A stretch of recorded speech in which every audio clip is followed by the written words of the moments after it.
Saya sungguh sangat menyesalkan juga sikap PBNU itu, sangat menyesalkan. Kenapa seperti itu?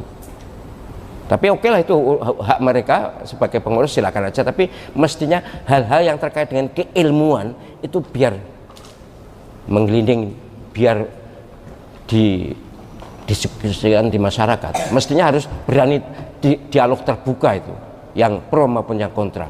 Kok diharamkan? Ya saya sejujurnya saya pernah menonton, dikirimi video Habib Rizik menyatakan orang yang ngaku habaib wajib tes DNA. Wajib kok, diharamkan piye? Jadi Habib Rizik Syihab itu menyatakan bahwa tes DNA itu harus untuk mengklarifikasi status seseorang yang ngaku keturunan Nabi. Itu bagus kan? Sebab gini loh masalahnya itu. Keturunan Nabi, ngaku keturunan Nabi itu boleh tapi tidak bagus. Tidak ngaku itu lebih baik dan lebih ikhlas. Assalamualaikum warahmatullahi wabarakatuh. Sahabat pecinta channel Cinta Tasbih dimanapun kalian berada, semoga senantiasa selalu dalam keberkahan dan lindungan Allah Subhanahu wa Ta'ala. Amin ya Rabbal Alamin. Ini ada sebuah video yang sangatlah menarik, di mana Profesor Dr. Haji Ahmad Zahro memberikan tanggapan yang sangatlah serius terhadap Ketua PBNU kita yang telah memberikan statement beberapa hari yang lalu tentang orang yang bodoh tidak usah mengikuti pembahasan tentang masalah nasab dari kaum Ba'alawi. Di sini Profesor Dr. Haji Ahmad Zahro memberikan tanggapan karena ini adalah penemuan yang secara ilmiah yang harus dikaji dan harus ditanggapi dengan cara ilmiah juga, bukan dengan cara yang sangat emosional ataupun dengan cara-cara yang tidak pantas, agar umat semakin tahu kebenaran yang harus ditegakkan. Baiklah, marilah kita simak apa yang telah disampaikan oleh Profesor Dr. Haji Az-Zahro berikut ini. Prof, lapo, apa benar bahwa tes DNA itu haram? Sopo sih ngomong tes DNA haram? Tes DNA itu ini ilmu genetika, ya masalah nasab habaib itu loh. Atas dasar apa diharamkan? Tidak. Kalau kecuali ada temuan betul-betul diharamkan, apalagi kalau ini darurat, ini penting, ini urgent. Al-hajah tanzilu manzilat ad-darurah. Kepentingan atau kebutuhan itu menduduki posisi darurat. Nah, wad-darurah itu tubihul mahzurat. Keadaan darurat itu membolehkan sesuatu yang mestinya tidak boleh. Ini tidak ada dalilnya yang melarang. Kok diharamkan? Ya saya sejujurnya saya pernah menonton, dikirimi video Habib Rizik menyatakan orang yang ngaku habaib wajib tes DNA. Wajib kok, diharamkan piye? Jadi Habib Rizik Syihab itu menyatakan bahwa tes DNA itu harus untuk mengklarifikasi status seseorang yang ngaku keturunan Nabi. Itu bagus kan? Sebab gini loh masalahnya itu. Keturunan Nabi, ngaku keturunan Nabi itu boleh tapi tidak bagus. Tidak ngaku itu lebih baik dan lebih ikhlas. Sebaliknya, bukan keturunan Nabi kok ngaku keturunan Nabi, wah dosa besar dan itu haram surga. Nabi SAW yang dawuh, siapa yang mendakwa menyatakan bahwa dirinya keturunan seseorang bukan ayahnya, maka dia haram surga. Ngaku keturunan loh, bukan naruh nama istri dengan nama suami, itu lain, itu bukan keturunan. Ya ini saya menghimbau para habaib, sudahlah panjenengan seleh saja. Andai kata panjenengan keturunan Nabi, toh tetap dihargai oleh Allah SWT, oleh malaikat, tetap diakui. Tapi nek bukan keturunan Nabi kok ngaku keturunan Nabi, wah dosa besar. Jadi luwih apik keturunan Nabi gak ngaku keturunan Nabi, gak ngumum nih, daripada ngumum nih. Tapi umpama ngumum ini pun boleh, nek asli keturunan Nabi. Lah nek ora, jelas dosa. Ya mohon maaf, kenapa sih ngotot-ngotot diakoni keturunan Nabi? Kenapa? Wahai para orang yang ngaku keturunan Nabi, kenapa kalian ngotot ingin diakui keturunan Nabi? Kenapa? Andai kata benar penjelasan keturunan Nabi, lebih bagus diam, lebih bagus sembunyi, tidak usah ditunjukkan, supaya tidak riak, supaya tidak mengganggu akidah, nggak mengganggu akhlak, tidak mengganggu pikiran, tidak mengganggu hati kita. Ini saya menghimbau pada sahabat-sahabat saya, sudahlah, andai kata penjaringan keturunan Nabi beneran, ya sudah, biar orang bilang bukan keturunan Nabi. Tapi kalau secara penelitian, secara DNA sudah jelas dibuka di umum, kok penyembah ngotot, itu masalah. Yang masalah pada penjenengan sendiri. Kasihan saya. Mereka adalah sahabat-sahabat saya, tetap sahabat saya, walaupun bukan keturunan Nabi, tetap sahabat saya dan baik saya dengan beliau-beliau itu.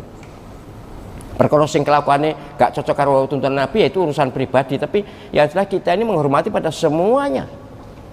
Ini benar saya himbau, muka-muka maring ini wis gak ono sing takut masalah Habib meneh. Saya juga ono sungkane, sahabat Habib saya banyak ya. Banyak yang akrab dengan saya itu banyak, tapi ya itulah, kok iso sih ngotot jadi diakoni keturunan Nabi, kok iso? Saya itu malah berusaha sembunyi, ya kok orang buka neh kok nyenani Mas. Jadi saya ingin penjenengan sembunyi aja lah, ndak usah ngaku keturunan Nabi. Sudah, nanti urusan di akhirat. Tenan pora. Sebab kalau penjenengan bukan keturunan Nabi, ngaku keturunan Nabi, itu masalah besar. Apalagi DNA sudah jelas, haplogrup ya, haplogrupnya jelas. Ini yang tes DNA orang luar, orang Indonesia ada beberapa sama ya. Haplogrupnya G. Dan itu bukan Arab dan bukan Hashim, apalagi Bani Hashim, bukan. Itu dari Kaukasus. Ya nek dibongkar izin, tapi ya sudah lah, pokoknya jelas bukan J. J1 itu Nabi atau Bani Hashim ya. J1 itu Bani Hashim. Lah ini tidak ada yang tes tuh, yang J1 itu enggak ada, sak dunia itu 180 wong itu enggak ada. Lah piye to? Mosok cek ngotot ae. Malah diharamkan malah yang di DNA ini. Wah, aneh. Sing ngaramkan sapa, Mas? Hanif itu mantune Gus. Mantune. Duh, lagi berarti wong tua karo mantune gak padha, Mas? Astagfirullahaladzim. Oh janganlah, sampean mantu ya kudu nyadar, jangan menentang mertua, atau mertua minta maaf pada umat, enggak apa-apa. Tapi sekali lagi, kehormatan panjenengan dan penghormatan kita pada panjenengan bukan soal keturunan apa itu, bukan. Apalagi kalau sudah dinyatakan berdasarkan banyak disiplin ilmu sejarah, ilmu apa namanya itu filologi, kemudian ilmu genetika, tidak terus ngotot malah jatuh. Ini laku kasus bolak-balik loh. Saya sungguh sangat menyesalkan juga sikap PBNU itu, sangat menyesalkan. Kenapa seperti itu? Tapi oke lah, itu hak mereka sebagai pengurus, silakan aja. Tapi mestinya hal-hal yang terkait dengan keilmuan itu biar menggelinding, biar didiskusikan di masyarakat. Mestinya harus berani dialog terbuka itu, yang pro maupun yang kontra. Ilmiah soalnya. Saya sebagai orang akademik dan saya bertahun-tahun mengajar metodologi penelitian hukum Islam di S3. Sudah berapa tahun. Saya nyadar betul bahwa memang masalah nasab ini perlu diteliti secara ilmiah jika dipersoalkan. Dan sudah ada, produk ilmiahnya sudah ada. Kenapa lalu dimasalahkan?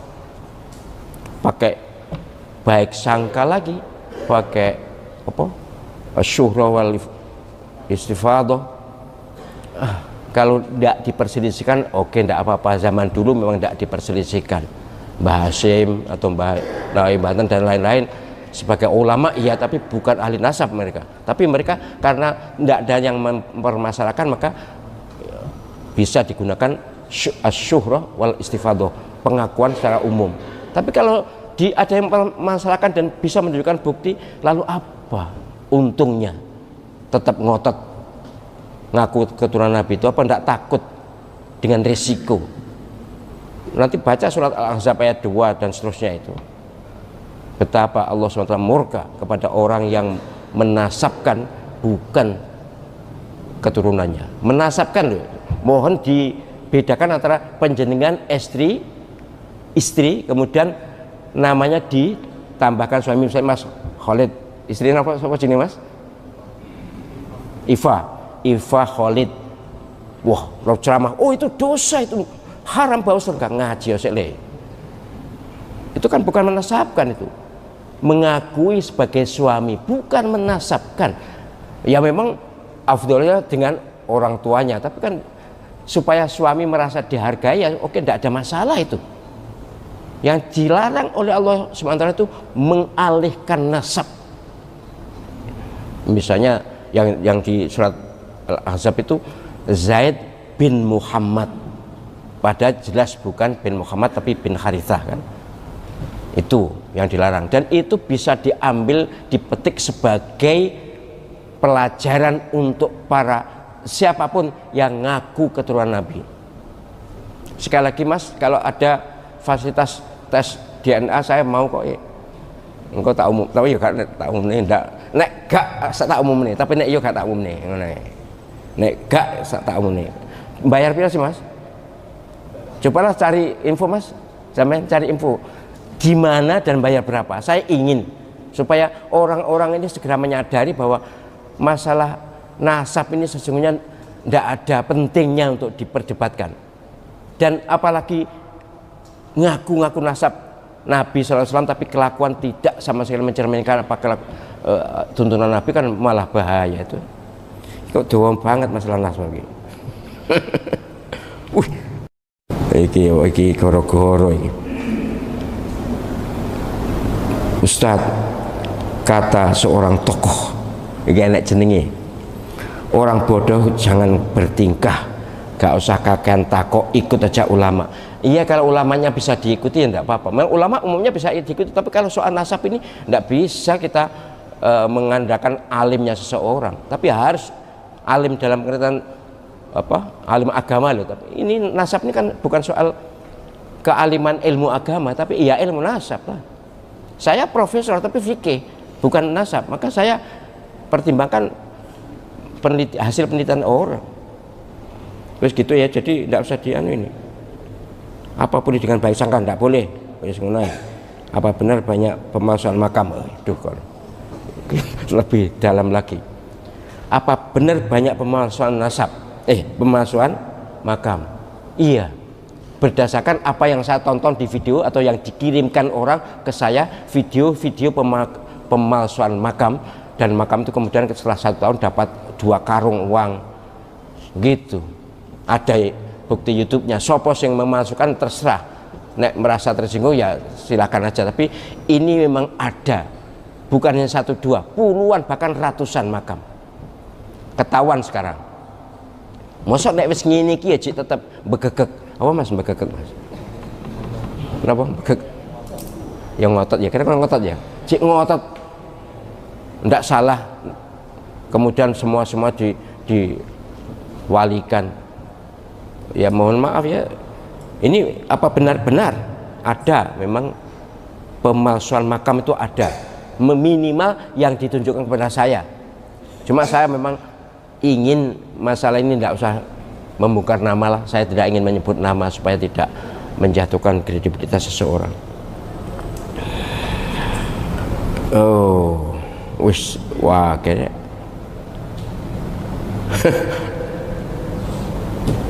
mohon dibahas masalah obat-obatan yang hampir semuanya mengandung bahan terlarang. Sudah, kemarin kan di outbound itu apa, di tadabbur alam itu. Oke lah, intinya begini. Menurut yang dikirim video ini, 90% lebih obat itu mengandung unsur babi atau narkoba, yang berarti haram.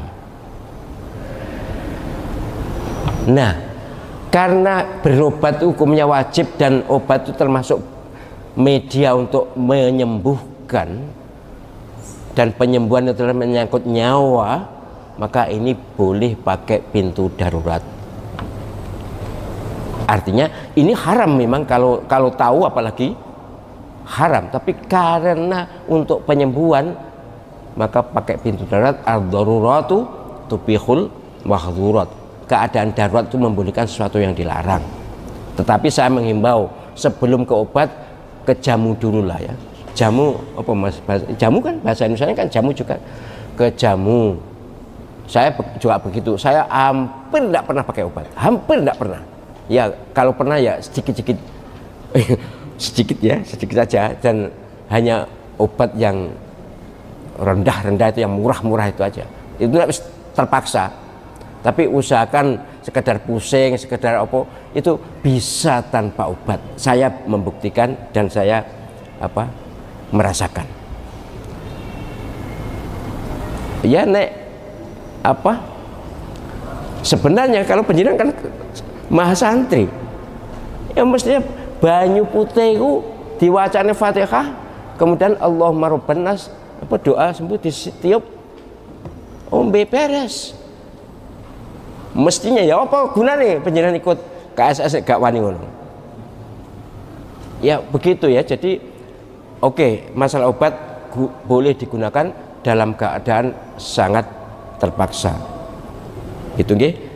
Ini sudah saya bahas kemarin, tapi oke lah karena ditanyakan dan ini belum saya hapus, berarti masih ditanyakan di sini. Terakhir sementara pacet habaib bener. Apa boleh seseorang itu merasa ahlul bait?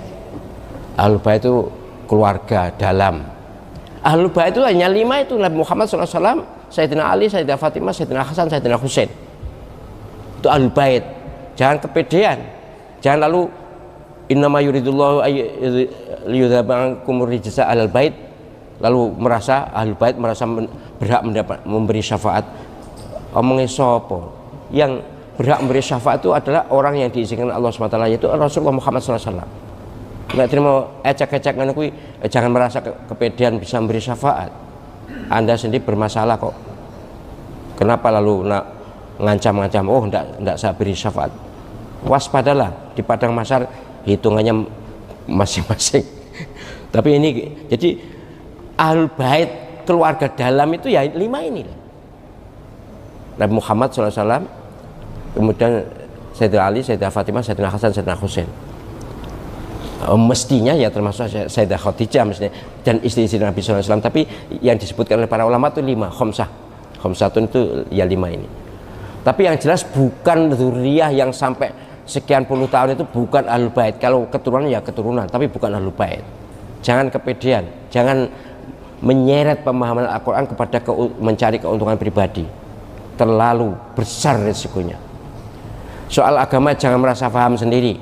Ada yang mengatakan wong paham Quran nggak melalui iki sesat. Mbahmu. Ya aku loh mondok puluhan tahun, kemudian di Al-Azhar juga bertahun-tahun. Artinya rodok ngerti lah kalau soal agama.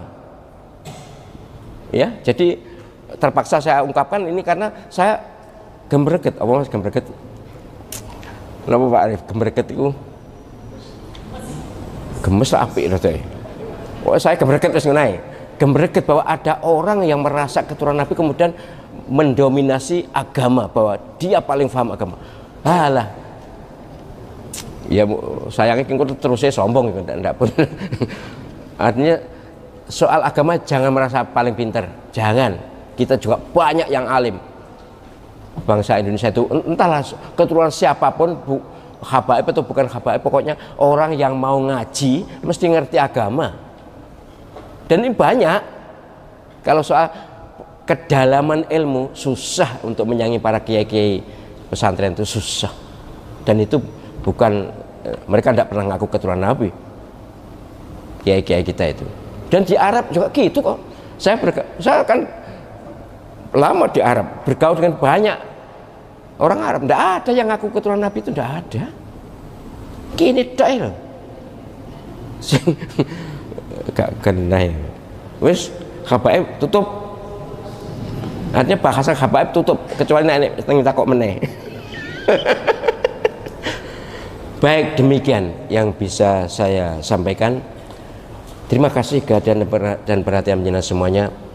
Mari kita kembali pada khitoh, inna akramakum indallahi atqakum. Sungguh kemuliaan siapapun umat Muhammad SAW ini adalah di kadar ketakwaannya, bukan di kadar dzurriyyah atau bukan dzurriyyahnya, di kadar bukan di kadar keturunan atau bukan keturunan, bukan, tapi ketakwaannya. Maka itu kita pupuk, kita tingkatkan, kita perkokoh iman kita dan ketakwaan.